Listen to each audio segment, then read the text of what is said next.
ಇಲ್ಲ ಭಾರತ್ ಮಾತಾ ಗೆದ್ರೆ ನಮ್ಗೆಲ್ಲ ಫಸ್ಟ್ ದೇಶ ಮಾತಾ. ಹಾಗಾಗಿ ಎಲ್ಲರೂ ಜೋರಾಗಿ ಹೇಳ್ಬೋದು, ಭಾರತ್ ಮಾತಾ ಕಿ, ಭಾರತ್ ಮಾತಾ ಕಿ, ಜೈ ಶ್ರೀರಾಮ್, ಜೈ ಶ್ರೀರಾಮ್, ಜೈ ಶ್ರೀರಾಮ್. ಎಲ್ಲ ಹೆಣ್ಮಕ್ಳು ಸ್ವಲ್ಪ ನಮ್ಮಂತ ಇರ್ಬೇಕು. ಯಾಕಂದ್ರೆ ಫೋಟೋಲ್ ಬಂದಿರಲ್ಲ, ಮನೆಗೆ ಬಂದ್ಮೇಲೆ ಇದೇನಪ್ಪ ಸಪ್ಪಗಿದ್ದೀರಿ ಅಂತ ಹೇಳ್ಬೇಕು. 5 ವಾರ ಎಲ್ಲ ಬಂದಿದ್ದಾರೆ. ಈಗ ತಲೆ ಕೆಡಿಸ್ಕೊಂಡ್ರಿ, ಎಲ್ಲ ಫೋಟೋದಲ್ಲಿ ಬಂದಿದ್ದಾರೆ. ಭಾರತ್ ಮಾತಾ ಕಿ, ಭಾರತ್ ಮಾತಾ ಕಿ, ಭಾರತ್ ಮಾತಾ ಕಿ.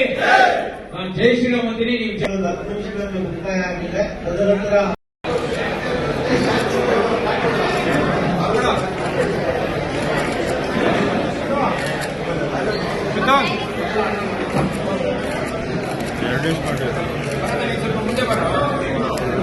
ಮುಂದೆ ಬಂದ್ರೆ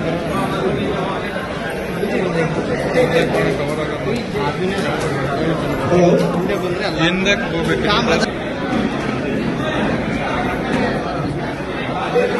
ಜೈ ಶ್ರೀರಾಮ್, ಜೈ ಭಾರತ್, ಜೈ ಭುವನೇಶ್ವರಿ ಮಾತಾ. ಈ ದೇಶ ದಯವಿಟ್ಟು ಯಾರು ಮಾತಾಡಬಾರ್ದು, ಕೇಳಿಸ್ಕೋಬೇಕು. ದಯವಿಟ್ಟು ಮಾತಾಡಬೇಡ್ರಿ. ಇವತ್ತು ಆಗಿರುವಂತವರಿಗೆಲ್ಲ ಶೇಕಡ ಆಗಿರುವಂತ ಎಲ್ಲ ಪ್ರತಿಯೊಬ್ಬರಿಗೂ ಧನ್ಯವಾದಗಳನ್ನು ಇಷ್ಟಪಡ್ತೀನಿ. ಆತ್ಮಸಾಕ್ಷಿಯಿಂದ ನಮ್ಮ ದೇಶನ ಬೆಳೆಸಲು ಪಕ್ಷ ಇದು. ಇದರಲ್ಲಿ ಯಾವುದೇ ಮೋಸ, ಜಾತಿ ಭೇದಭಾವ ಇಲ್ಲ.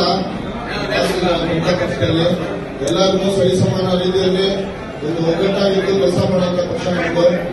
ನಮ್ಮ ಹಿಂದುತ್ವನ ಕಾಪಾಡುವಂತ ಪಕ್ಷ. ದಯವಿಟ್ಟು ಪ್ರತಿಯೊಬ್ಬರು ಆತ್ಮಸಾಕ್ಷಿಯಿಂದ ಭಗವಂತನ ಸ್ಮರಣೆ ಮಾಡಿಕೊಂಡು ಈ ಪಕ್ಷನ ಕೈತಿದ್ದೀರಾ. ದಯವಿಟ್ಟು ಸಮಯೋಸ್ಕರ ತನಕ ಈ ಪಕ್ಷಕ್ಕೋಸ್ಕರ ಹೋರಾಟ ಮಾಡಿ, ನಮ್ಮ ದೇಶಕ್ಕೋಸ್ಕರ ಸೇವೆ ಮಾಡಿ, ನಮ್ಮ ಹಿಂದುತ್ವಕ್ಕೋಸ್ಕರ ನಮ್ಮ ಜೀವನ ಗುರುಪಾಗಿರ್ಬೇಕು ಅಂತ ಕೇಳಿಕೊಂಡು ಎಲ್ಲರಿಗೂ ಒಳ್ಳೇದಾಗಲಿ, ಭಗವಂತ ಎಲ್ಲರಿಗೂ ಕಾಪಾಡಲಿ, ಎಲ್ಲರಿಗೂ ಆಶೀರ್ವಾದ ಮಾಡಿ ಅಂತ ಕೇಳ್ಕೊಂಡು